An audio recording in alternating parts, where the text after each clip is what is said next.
नहीं, मुझे अब इस बारे में कुछ भी नहीं कहना है क्योंकि ऐसी मेरी नॉलेज में तो कोई बात नहीं है। अब बाहर क्या चल रहा है, क्या नहीं चल रहा है, मुझे नहीं पता इस बारे में। अब ये सुंबुल का पॉइंट ऑफ व्यू है कि वो अपनी चीज़ों को अपने तरीके से हैंडल करती है। मैं उसमें ज़्यादा इंटरफियर नहीं करता और मैं ना तो कहीं इन्वॉल्व रहता हूँ, मैं अपने घर में मस्त हूँ बहुत ज़्यादा। नहीं, ऐसा होता तो फिर शायद मैं उसको होली इवेंट पे भी नहीं भेजता, एंटरटेनमेंट की रात में भी नहीं भेजता।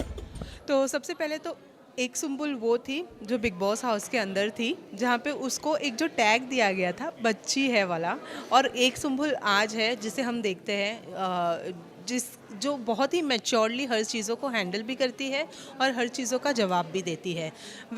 जब सुम्बुल बिग बॉस हाउस के अंदर थी, उनकी आवाज़ आप बने थे। अब कितनी आप उनकी आवाज़ हैं और कितना फ़ैसला जो है वो सुम्बुल अपने खुद के वर्ड्स बोलती है या कितना फ़ैसले उनके खुद? देखिए क्या था कि सुंबुल बिग बॉस से पहले कभी अकेले रही नहीं थी उस तरह से। तो वहाँ पे जाके थोड़ा सा घबराई ज़रूर थी और मुझे मालूम था कि वो एक प्रोसीडिंग है, उसके बाद वो धीरे धीरे उभरेगी उन सारी चीज़ों से।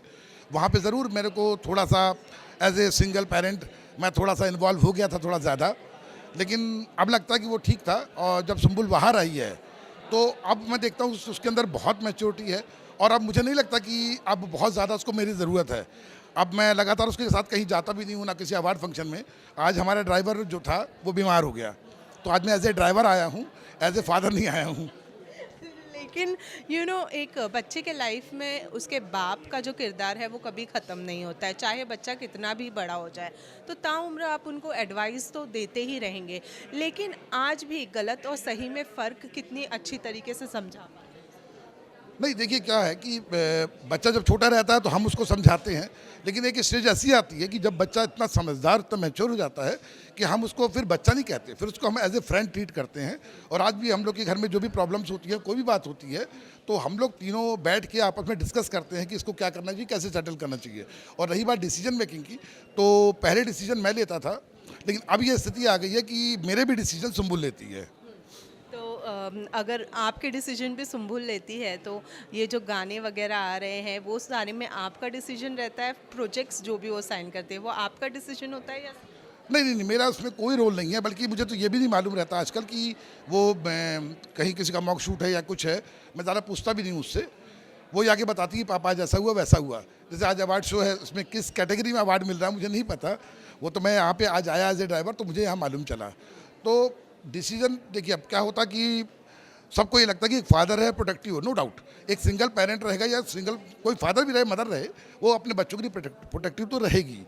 लेकिन उसका मतलब ये नहीं होता है कि हम बच्चों को केज में बंद कर दें कि नहीं तू कहीं नहीं जा सकती। क्योंकि अब अगर उसको मैंने इस फील्ड में लाया है, और मैं दरअसल उसको लाने की वजह केवल यही थी कि मैं उन तमाम लड़कियों को जो घर में बैठी हुई हैं, जिनके सपने तो बड़े बड़े हैं लेकिन उनको घर से सपोर्ट नहीं मिलता, तो मैं सिर्फ एक चाह रहा था कि सुंबुल एक ऐसी आइकॉन बने जिसको देख के हर लड़की बोले कि जब सुंबुल कर सकती तो मैं क्यों नहीं। और हर वो पेरेंट जो घर में बैठा डरता है अपनी बच्ची को बाहर लाने से, वो मुझको देख के ये बोले कि जब तौकीर ये कर सकते तो हम क्यों नहीं कर सकते। तो मैं सिर्फ यही चाह रहा हूँ, लेकिन अब उसको लोग गलत वे में ले जाते हैं तो उससे क्या होता है, पेरेंट डर जाते हैं, फिर वो अपनी बच्चियों को साथ देने में डरते हैं। ठीक उसी तरीके से फरमान के मामले में भी हुआ है। बहुत सारे लोग आपको दोष दे रहे हैं उनकी दोस्ती के बीच में जो भी टकरार आई है उस सारी चीज़ों के लिए। फिर क्या कहना चाहेंगे? आपको कोई चीज़ बुरी लगी जिसकी वजह से उनकी दोस्ती में टकरार हुई? ये सारी चीज़ें कही जा रही है इस बारे नहीं, मुझे अब इस बारे में कुछ भी नहीं कहना है क्योंकि ऐसी मेरी नॉलेज में तो कोई बात नहीं है। अब बाहर क्या चल रहा है, क्या नहीं चल रहा है, मुझे नहीं पता इस बारे में कुछ भी। में। लेकिन ऐसा कहा जा रहा है कि आपने सुम्बुल और फरमान को एक साथ देखा जो आपको अच्छा नहीं लगा, तो इसीलिए आपने मना किया है सुम्बुल को फरमान के साथ। नहीं, ऐसा होता तो फिर शायद मैं उसको होली इवेंट पे भी नहीं भेजता, एंटरटेनमेंट की रात में भी नहीं भेजता।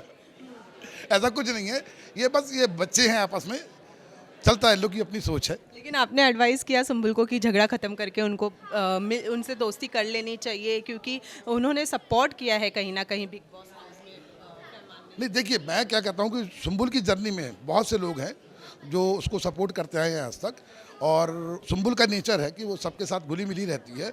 अब ये सुंबुल का पॉइंट ऑफ व्यू है कि वो अपनी चीज़ों को अपने तरीके से हैंडल करती है, मैं उसमें ज़्यादा इंटरफियर नहीं करता और मैं ना तो कहीं इन्वॉल्व रहता हूँ, मैं अपने घर में मस्त हूँ बहुत ज़्यादा, तो मैं ज़्यादा इन सब चीज़ों में पढ़ता भी नहीं हूँ। ऑलराइट, लास्टली क्या कहना चाहेंगे? फादर्स डे आ रहा है, किस तरीके से सुम्बुल के साथ फादर्स डे सेलिब्रेट करना चाहते हैं? नहीं, हमारे घर में तो दरअसल हर दिन फादर्स डे मनता है और हर दिन हम लोग डॉटर डे भी मनाते हैं, क्योंकि हम लोग टोटल मस्ती की मूड में रहते हैं आजकल, क्योंकि बहुत समय बाद ऐसा हुआ है कि हम लोग एक साथ रह पाए हैं। वरना सुम्बुल शूट पे रहती है, कभी मेरे कोई इवेंट रहते हैं मैं वहाँ चला जाता हूँ, कभी सानिया बिजी रहती है। और रही बात फादर्स डे पे, तो बस मैं एक यही बोलूँगा कि जिस तरह की बेटी ऊपर वाले ने मुझे दी है, मैं चाहूँगा कि अल्लाह हर बंदे को उस तरह की बेटी दे, और हर उस बेटी को एक ऐसा फादर भी दे जो उसको सपोर्ट करे, आगे बढ़ाए। और लास्ट में यही कहूँगा कि सब कुछ खुदा से मांग लिया, तुझको मांग कर उठते नहीं हैं हाथ मेरे इस दुआ के बाद। Thank you so much.